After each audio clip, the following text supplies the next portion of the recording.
beloved Boss Mike Cervera.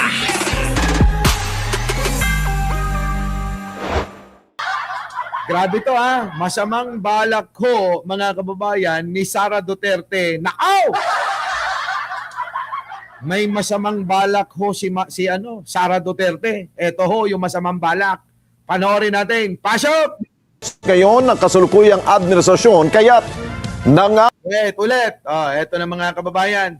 Pakinggan nyo Masamang balak ni Sara Duterte sa eleksyon sa 2028. Nako, eto na. Ano kaya ito? Agilus, thank you naman. Buti pa. Si Agilus, nag-ano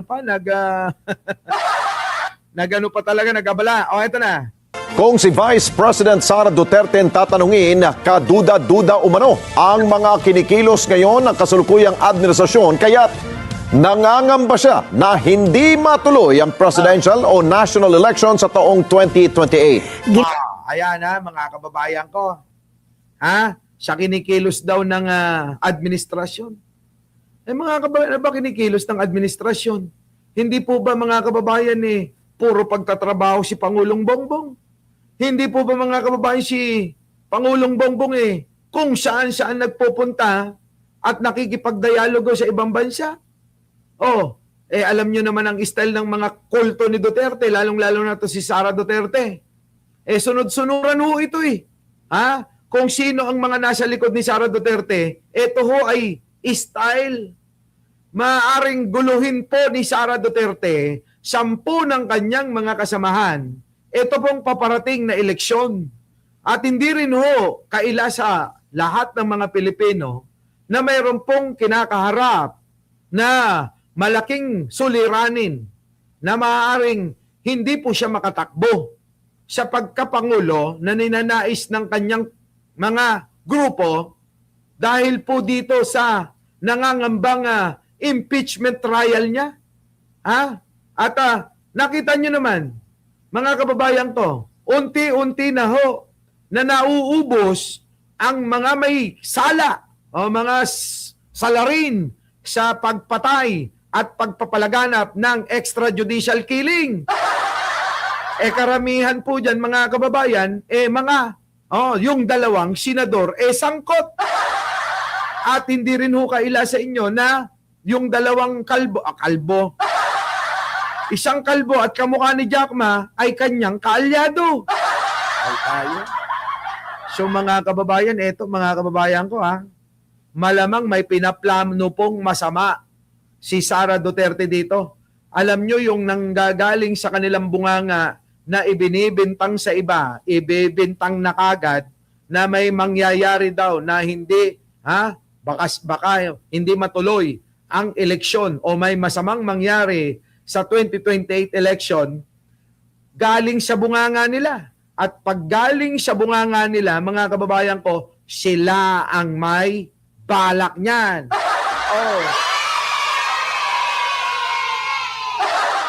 Kita nyo, anong basihan ni Sara para sabihin na itong eleksyon na parating,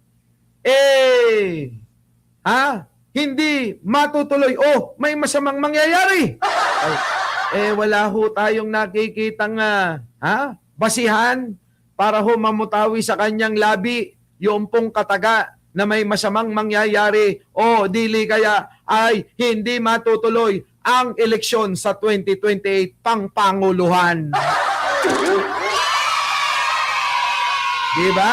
Diba mga kababayan ko? Ulitin natin. Pasok. Kung si Vice President Sara Duterte tatanungin, kaduda-duda umano ang mga kinikilos ngayon ng kasulukuyang administrasyon kaya't nangangamba siya na hindi matuloy ang presidential o national election sa taong 2028. Kita nyo mga kababayan ko? Nangangamba. May impeach ka, tanga. At kahit na makatakbo ka, kung ganyan lang ang style mo sa iyong sa iyong panunungkulan, malabo na. Mga kababayan ko, may nakita nga akong isinend ni Jojo Chavez Aba, mga kababayan, daig pa mga kababayan, nag-i-storytelling lang eh. Di ba? Yung mga kababayan, oo, hindi naman tayo bisa, ha? Sa pagsasalitang-salitang banyaga, pero mga kababayan, nakakaunawa tayo at mga kababayan, wag natin pilitin. Tulad ni Sara Duterte, mga kababayan, tignan nyo ho. Pasok! Since I was in kindergarten, I always wanted to become a doctor, a medical doctor. Until I was in college, I took up pre-med and I took up medicine just for 1 year. That did not work out for me. I had to adjust and move on. So I took up law and became a lawyer. When I became a lawyer, I decided that I wanted to be a judge. So I started out as a court attorney for the Supreme Court. And then I was asked to come home to run for public office in Davao City. So taking the path towards becoming a judge. Uy, wag nyo nga tinatawanan. Kayo talaga. Alam nyo mga kababayan ko, wag kayong magtaka kung si Mike Cervera yung nandyan sa posisyon niya. Diba? Oo, wag kayong magtaka dahil bulak-bulho ako nung araw. Imbis ho mag-aral, namamasura. Hindi katulad ni Sara mga kababayan, laki sa, kubyertos na ginto ito. Mga kababayan ko, tatay neto magnanakaw, mamamatay tao. Kaya si Sara laki sa ginhawa. Hindi ho katulad natin, laki sa hirap. Oo, mga kababayan, hirap na hirap makapag-aral sa eskwelahan. Di ba? Dahil po mga kababayan, si Sara Duterte, bakit po ganito magsalita? Di ba mga kababayan ko? Ano ang tinapos? Abogad siya. At gusto pa maging judge siya. Taas ng pangarap niya. At naabot naman Kita nyo, inabot nga ang pagka-vice president. Pero mga kababayan, kung ihahambing nyo kay Pangulong Bongbong, mga kababayan ko, para bang isang teacher at isang estudyante. Tama, mga kababayan ko? Tama? Ayan ituloy natin. Tuloy! Was not for me, so I had to adjust again. For 6 years, I was in elected public office, and then there was a point when I was given the chance to decide if I wanted to continue. Dangan ba ko og congressman? Actually, halata sa mukha niya na nahihiya siya, no, mga kababayan. Totoo. Aminin nyo. Di ba? Aminin nyo mga kababayan. Halata sa mukha niya na nahihiya siya sa mga pinagsasabi niya. Kaya pala, alam ko na ngayon kung bakit hindi nga nakikipagdebate ito. Kasi ganyan ang dala-dala niyang sandata kapag nakipagdebate siya. Di ba? Kaya kahit na kay Attorney Claire Castro, takot na takot. Di ba? Mga kababayan, ngayon alam nyo na, wag na kayong magtaka kung bakit si Sara Duterte kay Attorney Claire Castro, takot na takot siya. Kaya wala siyang ginawa kundi mang-dis na lang sa mga bawat interview niya. Yun na lang ho yung kaya ni Sara Duterte, mang-dis sa bawat interview niya. I-dis niya sino? Si Attorney Claire Castro. Kasi nga mga kababayan, kung doon po tayo mag-uusap saan? Sa tamang forum na debate, doon magtatalastasan ng talinuhan, magsusukatan ng kaalamanan. Aba mga kababayan, kakain ng ebak to. Di ba ba? Ebak ho ang kakainin nito. Tuloy. Or mabalik ko to practice law. And then Hindi na kinaya, nagbisaya na.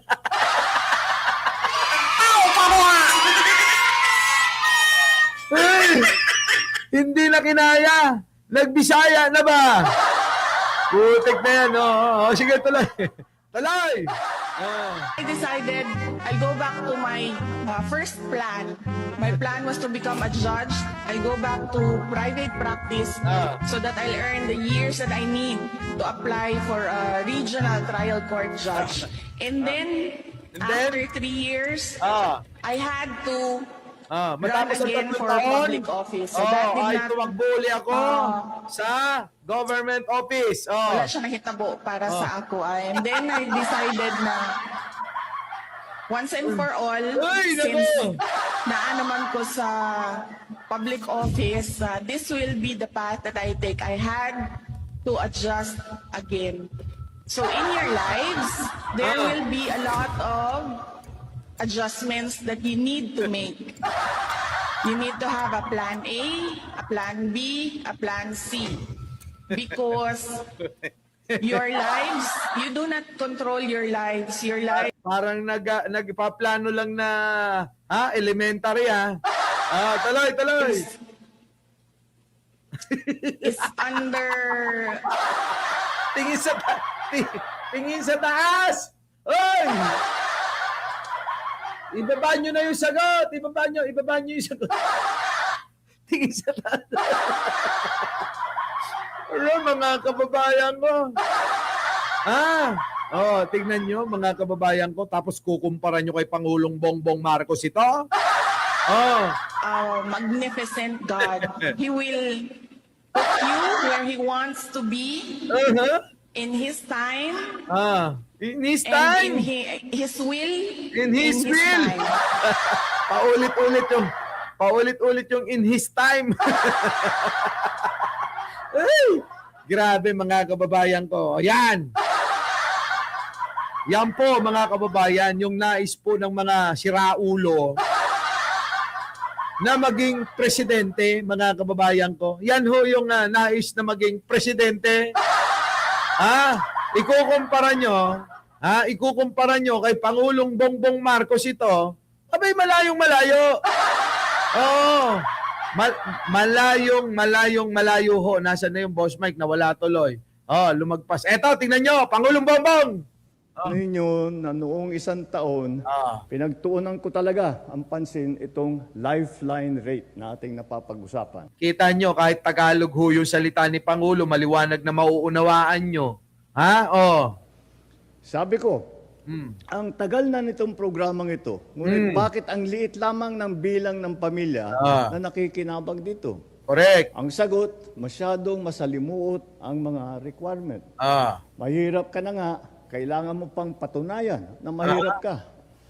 Noong Nobyembre 2025, mahigit 334,000 consumer na ang nakarehistro sa ilalim ng Lifeline Rate Subsidy Program or LRSP.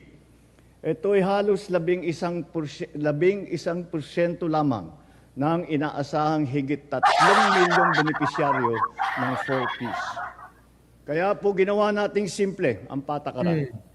Hindi na kailangan mag-apply ng 4Ps natin. Basta't nasa Mahal ni Sarah ang tatay niya. Yung pupunta-punta sa The Hague si...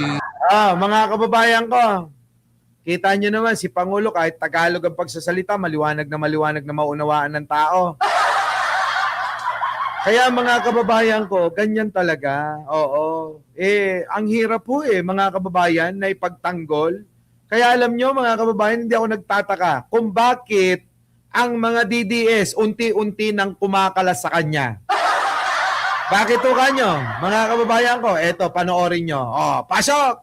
Makapaniwala, promise. Kasi alam mo, grabe suporta ko kay Duterte dati. Nakikipag-away pa. Eto mga kababayan, oy Maring Joji, thank you Eto mga kababayan, tingnan nyo isang DDS vlogger. Ano po? Sabi rito, tayo ay Pilipino, mabuti pa ang vlogger na ito. At nahimasmasan sa maling akala na dala ng pamilya Duterte. Kita nyo? Dating DDS na mulat sa katotohanan, gayong PBBM supporter na. Ikaw, hindi ka pa rin namumulat sa katotohanan. Kita nyo?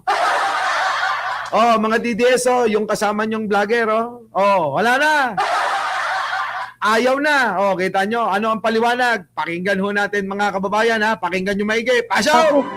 Kasi sinasabihan nga siyang kriminal, mamamatay tao. ganyan, walang takot sa Diyos, nagmumura. Nilalaban ko. Kasi panatiko niya ako. Pero nakakalungkot lang na lahat pala ng yun na pinakita niya is front lang. Kita nyo? Grabe no. At isa pa, ba't ako naging BBM na yun? Sa Ayan. Ano sabi niya mga kababayan? Yung palang pinapakita ni Digong ay front lang. Buti pa to, no? Nakapag-iisip. Oh, isa hong babaeng vlogger na dati todo suporta kay Digong. Ngayon ho mga kababayan, sumuporta na ho kay Pangulong Bongbong. Bakit? Kasi nga ho namulat nag-isip di ba? Leonora Brown, nag-isip, Rita Martinez, Chad Young TV, nag-isip Yan ang sinasabi ko Mag-isip, mag-isip, mag-isip. It's just me, roster. Buti na lang nagising Ano sabi? grabe no. At isa pa, ba't ako naging BBM na yun? Saludo ako kay BBM. Kita nyo? Bakit naging BBM na siya? Bakit sumuporta na kay BBM? Sumaludo pa. Bakit? Parang nasabi ko sa sarili ko, nagsisi ako na hate ko dati yung Marcos. Alam mo, Nagsisi po, mga kababayan, nung na-hate niya po yung Marcos dati. Natauhan di ba? Diba? Eto, pasok. pag nakikita ko nga yung mga videos ni Apulakay, ni BBM, naiiyak ako. Laka. Kaya nasasabi ko sa sarili ko na sorry kasi hinusgahan ko kayo. Kasi simula pa, di ba, sa school, sa libro, parang pinapalabas masama yung martial law, ganito yung martial law. Parang tinatanim sa isip at puso ng bawat tao na Pilipino na masama ang mga Marcos gawa ng martial law. Pero grabe, ang galing pala nila mamuno ng bansa. Sadya lang. Patay ka! Ang galing daw mamuno ng bansa ng mga Marcos. Yari, mga kababayan ko, talagang iba, no? Sabi ko sa inyo Kaya kayong mga DDS, kayong mga DDS, magbago na kayo. Habang hindi pa huli ang lahat. Nagising na po. Gising na. Jemeg.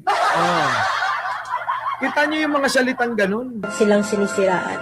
Pero sana tayo din, nagising na tayo lahat sa katotohanan. Magising na raw kayo lahat sa katotohanan. Sabi ni ate, mga kababayan ko, hindi pa huli ang lahat. Ito tayong rumispeto kung sinong nakaupo. Respetuhin natin. Buti na lang nanonood to sa atin, mga kababayan ko. Matuto daw rumispeto, mga kababayan, sa kung sino ang namumuno sa atin. Hindi ho katulad ni Digong, mga kababayan.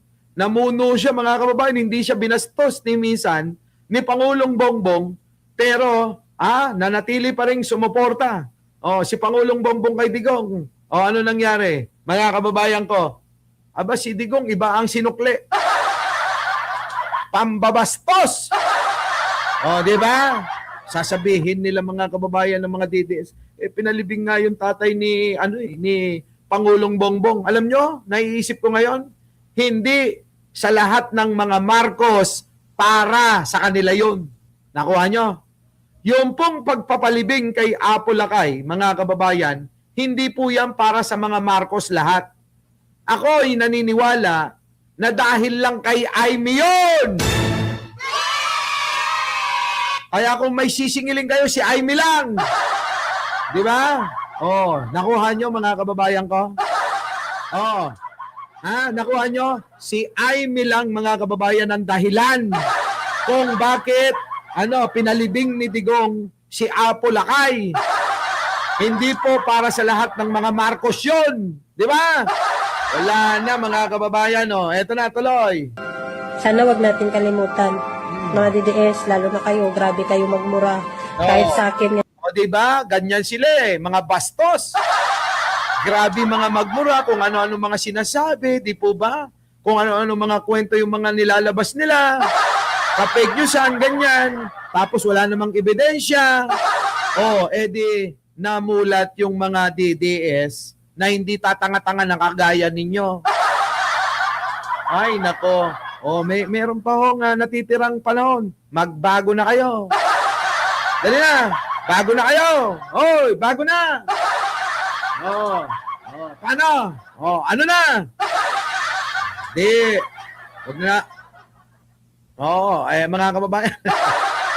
Inabot na ho tayo ng oras. Mga kababayan ko, ha? Paano? Ayawan na. Bibitinin ko kayo uli. So, hanggang dito na lang mga kababayan. Maraming salamat sa inyong pagsama. Bago tayo maghiwa-hiwalay, huwag niyong kalimutan na mag-like, mag-share, at mag-subscribe. Para naman ho, ganahan tayo, Marcos Aimee. Our beloved Boss Mike Cervera.